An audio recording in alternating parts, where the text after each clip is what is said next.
Shalom, pada kesempatan kali ini kami dari kelompok keempat akan mempresentasikan hasil kerja kelompok kami tentang Human Resource Management pada mata kuliah e-Business. Pada materi ini kami akan membahas tentang apa pengertian dari HRM, tujuan dari HRM, fungsi dari HRM, manfaat pengaturan sumber daya, cara penerapan HRM, dan yang terakhir ada indikator risiko HRM. Tapi sebelum itu saya akan memperkenalkan nama-nama anggota kelompok keempat. Yang pertama, Hendra Devrianto Ninggeding, Rovina Tigekati, Anggum Susana Barnabas Lomi, Sisilia Trisantia Firanti Billy, Apriani Tritata Emenas, Mita Huru, Ilmi Suryati Pajijera, Esther Adriane Wulang, Desrita Jerana Nau, Patri Kumbulapu, dan terakhir ada Alvindo Maloda Manuna. Pada materi pertama, saya persilakan kepada Hendra Devrianto Ninggeding untuk menjelaskan pengertian dari HRM. Jadi baik, saya akan menjelaskan tentang pengertian HRM. Human Resource Management atau disingkat dengan HRM ini merupakan sebuah proses pengembangan keahlian seseorang melalui pengembangan organisasi, personal training, dan pengembangan dengan tujuan untuk meningkatkan performa. HRM ini berurusan atau berkaitan dengan perilaku dan hubungan yang terjadi pada sumber daya manusia saja, yaitu karyawan pada suatu perusahaan. Pengembangan SDM yang baik tentunya juga berpengaruh pada performa organisasi yang dampak pada aspek lainnya. Pengertian dari Human Resource Management atau HRM ini adalah suatu cara yang dibuat untuk mengatur sumber daya atau tenaga kerja yang ada di dalam perusahaan. Human Resource Management atau yang sering disingkat dengan HRM ini merupakan suatu metode yang dibentuk untuk mengatur sumber daya atau tenaga kerja yang terdapat dalam sebuah perusahaan. Sistem ini diciptakan dengan tujuan untuk memaksimalkan kerja setiap individu secara efektif sehingga tujuan dan cita-cita perusahaan dapat tercapai. Tujuan HRM yang pertama, mengelola SDM sebagai aset yang penting untuk keunggulan kompetitif organisasi. Yang kedua, menyelaraskan kebijakan HRM dengan kebijakan bisnis dan strategi perusahaan. Yang ketiga, pengembangan kebijakan SDM yang sesuai dengan prosedur dan sistem yang ada dalam perusahaan. Tujuan yang keempat yaitu membangun sebuah organisasi yang sederhana dan lebih fleksibel yang mampu merespon lebih cepat terhadap perubahan. Yang kelima, mendorong kerja tim dan kerjasama melintasi batas-batas internet organisasi. Yang keenam, membuat filosofi berorientasi pelanggan yang kuat di seluruh organisasi. 7. Memberdayakan karyawan untuk mengelola pembelajaran dan pengembangan diri mereka sendiri. Dan yang nomor 8, mengembangkan strategi penghargaan yang dirancang untuk mendukung budaya berbasis kinerja. Nomor 9, meningkatkan keterlibatan karyawan melalui komunikasi internal yang lebih baik. Dan nomor 10, mewujudkan komitmen karyawan yang lebih besar untuk organisasi. Dapat fungsi HRM. Yang pertama, Job Analysis and Design. Sesuai dengan strategi perusahaan yang telah ditetapkan oleh top manajemen, maka Departemen SDM atau sumber daya manusia membuat analisis skill, ability, dan knowledge dari yang diperlukan perusahaan untuk menjalankan strategi perusahaan. Analisa inilah yang disebut job analysis. Analisa ini kemudian dikembangkan menjadi struktur organisasi dengan job description. Job description ini untuk menjalankan strategi perusahaan. Pada job description itu tentu ada recruitment skill, ability, dan knowledge. Proses inilah yang disebut job design. Berikutnya ada recruitment and selection. Departemen SDM kemudian membuat iklan lowongan kerja dan mengadakan rekrutmen dan tentu saja menyeleksi pelamar-pelamar kerja. Rekrutmen adalah proses dari perusahaan mencari pelamar-pelamar untuk kemungkinan dijadikan karyawan. Selection merupakan proses seleksi untuk mengidentifikasi para pelamar yang sesuai dengan skill, ability, dan knowledge yang dibutuhkan perusahaan untuk menjalankan strategi perusahaan. Training and Development telah Departemen Sumber Daya Manusia mendapatkan staf sesuai dengan job recruitment. Ada posisi-posisi tertentu yang memerlukan training khusus, ada posisi-posisi yang tidak perlu training khusus karena skill sudah dimiliki oleh staf baru ini. Departemen juga perlu memberikan pengembangan soft skill untuk melihat potensi leadership dari setiap staf yang telah direkrut. Dan di sini ada performance management. Tujuan performance management adalah untuk memastikan bahwa aktivitas, hasil kerja, dan produktivitas karyawan sesuai dengan strategi perusahaan. Departemen Sumber Daya Manusia perlu membuat sistem penilaian karyawan supaya ada peningkatan produktivitas dari karyawan atau staf. Tentu saja peningkatan produktivitas ini juga harus disertai peningkatan kesejahteraan karyawan. Manajer yang memiliki pengetahuan detail mengenai pekerjaan di bawahnya cenderung memberikan penilaian performance secara subjektif. Untuk manajer yang tidak menguasai secara detail pekerjaan dari anak buahnya menggunakan alur ukur performance dalam penilaian performance. Yang berikut ada pay structure,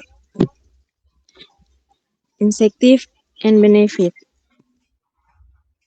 Departemen perlu membuat struktur gaji, misalnya gaji pokok dan tunjangan. Tujuannya supaya standarisasi struktur penggajian perusahaan itu jelas dan pengeluaran perusahaan untuk gaji sesuai produktivitas dari karyawan. Yang pertama itu insentif, dibuat untuk memotivasi karyawan bekerja lebih produktif lagi.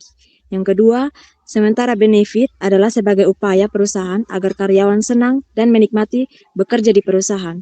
Yang ketiga ada pay structure, insentif, dan benefit juga mengantisipasi jika kondisi ekonomi perusahaan memburuk. Yang keempat ada perusahaan yang dalam masa perkembangan akan lebih banyak memberikan insentif untuk memacu karyawan berinovasi. Yang kelima ada perusahaan yang dalam masa matur akan lebih banyak memberikan benefit. Untuk itu, perusahaan harus pandai-pandai mengatur pay structure, insentif, dan benefit supaya produktivitas karyawan tinggi dan tidak membebani perusahaan. Yang berikut ada labor and employer relation. Perusahaan perlu menjaga hubungan yang lebih baik dengan karyawan-karyawan. Departemen harus memahami undang-undang tenaga kerja setempat. Nah, Departemen SDM juga perlu menjaga hubungan yang baik jika ada pembentukan serikat buruh pada perusahaan tersebut. Mengenai labor dan employer relation, ini pada dasarnya adalah bagaimana perusahaan memandang karyawan-karyawan. Nah, perusahaan dapat memandang karyawan sebagai aset yang harus terus dikembangkan, atau perusahaan dapat memandang karyawan sebagai beban yang harus terus dikurangi biayanya. Perusahaan-perusahaan yang membutuhkan skill yang tinggi akan melihat karyawan sebagai aset, sedangkan perusahaan yang membutuhkan skill yang rendah akan melihat karyawan sebagai biaya. Perusahaan yang sehat seharusnya melihat karyawan yang produktif sebagai aset. Manfaat sumber daya. Dengan mengatur sumber daya yang ada di dalam sebuah perusahaan, secara tidak langsung ada banyak manfaat yang bisa diperoleh, terutama bagi tim HRD perusahaan yang bertugas secara khusus dalam hal yang satu ini. Manfaat pengaturan yang diperoleh perusahaan yaitu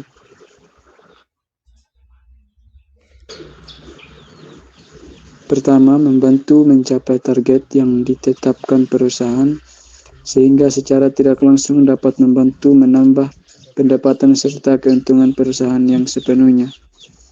Lalu yang kedua, mengarahkan orang yang tepat pada posisi yang tepat, sehingga dapat mencapai hasil yang jauh lebih maksimal daripada dikerjakan secara asal dan tanpa pengaturan.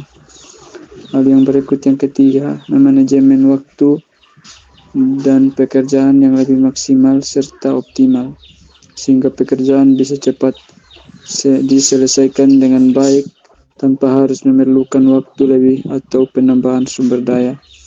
Keempat, mempermudah pimpinan dalam mengarahkan personal untuk tugas yang sesuai serta mencapai tujuan masing-masing personal lebih maksimal.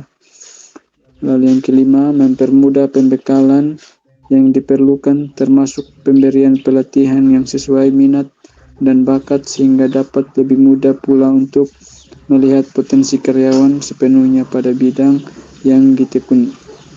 Ada cara penerapan HRM. Tentu saja mengatur sebuah atau bahkan lebih sumber daya bukan perkara yang mudah bagi perusahaan. Perlu kerja keras dan upaya dari tim HRD untuk mengelompokkan keahlian masing-masing karyawan dan menetapkan posisi yang tepat bagi karyawan tersebut. Belum lagi membagi tugas serta pekerjaan yang bisa jadi memusingkan untuk mencapai visi perusahaan seutuhnya.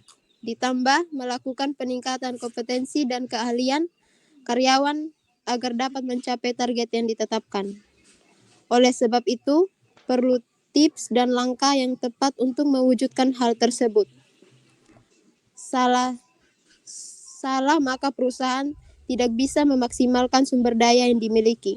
Supaya hal ini bisa berjalan lancar, maka sebaiknya pengusaha pemula lakukan beberapa langkah berikut ini supaya dapat melaksanakan human resource management yang maksimal, yaitu yang pertama, 1. Buat database karyawan sesuai pendidikan.